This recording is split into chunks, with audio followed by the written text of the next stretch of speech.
तो दोस्तों फाइनली हमारा निफ्टी 50 रीजिग होने जा रहा है। रीजिग यानी कि रीशफल होने जा रहा है और इसमें हम देखेंगे कि कौन सी कंपनीज़ को बाहर निकाला गया है और कौन सी कंपनीज़ को डाला गया है और इसका इम्पैक्ट इनके शेयर प्राइसेस पर क्या होगा। तो स्टार्ट करते हैं कि कौन सी कंपनीज़ को रिमूव किया गया है। तो देखो, दो कंपनीज़ को रिमूव किया गया है, जिनमें से एक है भारती इंफ्राटेल और दूसरी है जी एंटरटेनमेंट एंटरप्राइजेज। तो देखो, मैं आपको इन दोनों के निकलने का रीज़न पहले बता देता हूँ। अगर हम जी की बात करें तो ये न्यूज़ में बहुत ज़्यादा रहा। इसका शेयर प्राइस आप देख सकते हैं 2 सालों में 60% गिर चुका है और भारतीय इंफ्राटेल तो काफ़ी देर से गिरता आया है। और अगर हम दोनों की मार्केट कैपिटलाइजेशन की बात करें तो भारतीय इंफ्राटेल की है 370 बिलियन और जी की है 191 बिलियन। तो देखो, अगर निफ्टी में एक शेयर है यानी कि रिलायंस इंडस्ट्रीज़, जिसकी मार्केट कैप है 13.8 ट्रिलियन की, तो क्या इन दोनों शेयर्स का ऊपर या नीचे जाने से कुछ इम्पैक्ट होगा अगर रिलायंस इंडस्ट्रीज़ कुछ भी मेजर मूव कर दे? नहीं होगा ना। तो देखो, हमें निफ्टी 50 में ऐसे शेयर्स चाहिए ताकि सिर्फ और सिर्फ रिलायंस ही ना डोमिनेट करे इसे। अगर रिलायंस 14 ट्रिलियन के साथ नीचे जाता है तो सारा का सारा इंडेक्स नीचे जाता है। तो इसीलिए हमें छोटी कंपनीज़ को निकालना होगा जिनका मूवमेंट इम्पैक्ट नहीं डालता। तो आप देख सकते हैं कि इन दोनों कंपनीज़ को निकाला गया है।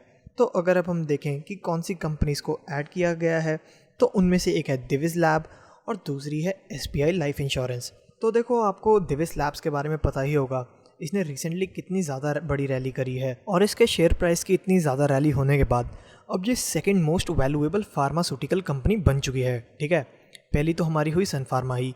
तो यहाँ पर अगर मैं आपको इसका शेयर प्राइस दिखाऊं तो आप देख सकते हैं कि इसने 500% रैली करी है 3 साल में। और अगर इसकी मार्केट कैपिटलाइजेशन की बात करें तो ये है 846 बिलियन की।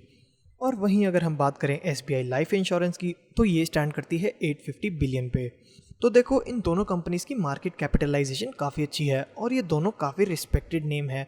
मतलब ये स्टेबल कंपनीज़ हैं, इनमें कोई भी ज़्यादा वॉलेटिलिटी कभी भी नहीं देखी गई है। जो इनमें वॉलेटिलिटी थी वो तो सिर्फ और सिर्फ कोरोना वायरस की वजह से देखी गई थी। वैसे इनके जो शेयर प्राइसेस हैं ये हमेशा बुलिश ही रहे हैं या कभी इनमें ज़्यादा कोई ड्रास्टिक चेंज नहीं आया है। तो इसलिए इन दोनों शेयर्स को यहाँ पर ऐड किया गया है। तो देखो, अगर अब हम बात करें कि इस रीजेक का इम्पैक्ट क्या होगा, तो देखो, आपको पता होगा कि एक ETF नाम की चीज़ होती है, यानी कि एक्सचेंज ट्रेडेड फंड्स। तो देखो, अगर निफ्टी 50 के ETF में जी एंटरटेनमेंट का शेयर पड़ा हो तो वो तो उन्हें बेचने होंगे, है ना, क्योंकि वो तो निफ्टी का पार्ट ही नहीं रहे। तो ऐसे में वो इस म्यूचुअल फंड के पार्ट कैसे हो सकते हैं? ठीक है। और यहाँ पर अगर मैं आपको बात बताऊँ तो जो SBI का ETF है ना निफ्टी 50 का, तो उसके पास 1.4 करोड़ शेयर्स पड़े हैं जी और भारतीय इंफ्राटेल के। और तो और सिर्फ SBI के पास ही नहीं पड़े हैं, HDFC के पास भी पड़े हैं और काफ़ी सारी AMCs के पास इन दोनों कंपनीज़ के शेयर्स पड़े हैं जो कि इन्हें बेचने होंगे।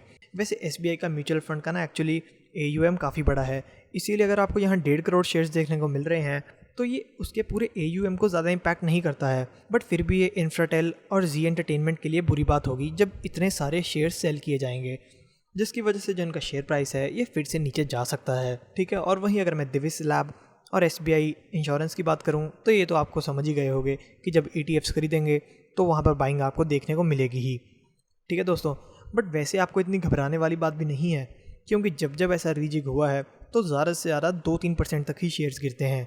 ऐसा नहीं है कि आपको कल ही लोअर सर्किट देखने को मिल जाएगा, क्योंकि अगर हम पास्ट की बात करें येस बैंक और टाटा मोटर्स की, तब भी वहाँ पर 1.5-2% की गिरावट देखने को मिली थी हमें।